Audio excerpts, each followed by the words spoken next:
lifting Jesus higher. When we lift something up, what comes to mind, sa akin, it's a flag. No, you're lifting something. Flag or you raise your hand. But for me, naging ano sa akin yung flag. So, nung naisip ko flag, banner. And there you go. You know, that there's a story in the Bible that's in Exodus 17. Exodus 17 verses 8 to 16. Ayan. This is a story of the Israelites going to war against the Amalekites. Now Amalek came and fought with Israel in Rephidim. And Moses said to Joshua, "Choose us some men and go out, fight with Amalek. Tomorrow I will stand on the top of the hill with the rod of God in my hand." So Joshua did as Moses said to him and fought with Amalek. And Moses, Aaron, and Hur went up to the top of the hill, and so it was. When Moses held up his hand, that Israel prevailed, and when he let down his hand, Amalek prevailed. But Moses' hand became heavy, so that they took a stone and put it under him, and he sat on it. And Aaron and Hur supported his hands, one on one side and the other on the other side. And his hands were steady until the going down of the sun. So Joshua defeated Amalek and his people with the edge of the sword. Yan. Then the Lord said to Moses, "Write this for a memorial in the book and recount it in the hearing of Joshua, that I will utterly blot out the remembrance of Amalek from under heaven." And Moses built an altar and called its name, "The Lord is my banner." For he said, "Because the Lord has sworn, the Lord will have war with Amalek from generation to generation." You know, I heard this from one preacher. There's the principle of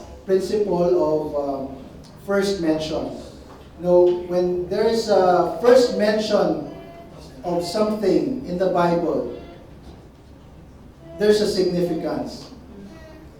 And you know that the Lord is my banner is, doon mo lang siya makikita sa Exodus. So it means that it was first mentioned in Exodus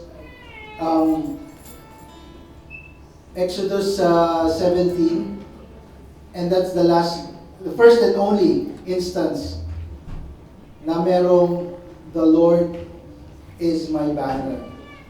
So what am I saying? You know, di ba, when we talk about banner, especially in this context, kasi in those times, when they lift up a banner, like for their country, di ba, yung mga Israelites, or they're against the Amaleks, they lift up something that signifies na it's like a rally point. Na pag nakita nilang nakataas yung banner na yun, nagbibigay ng lakas ng loob sa kanila to fight on. Now remember, di ba, the Israelites just went out from Egypt. Yung trabaho nila in Egypt were slaves. So, hindi sila soldiers.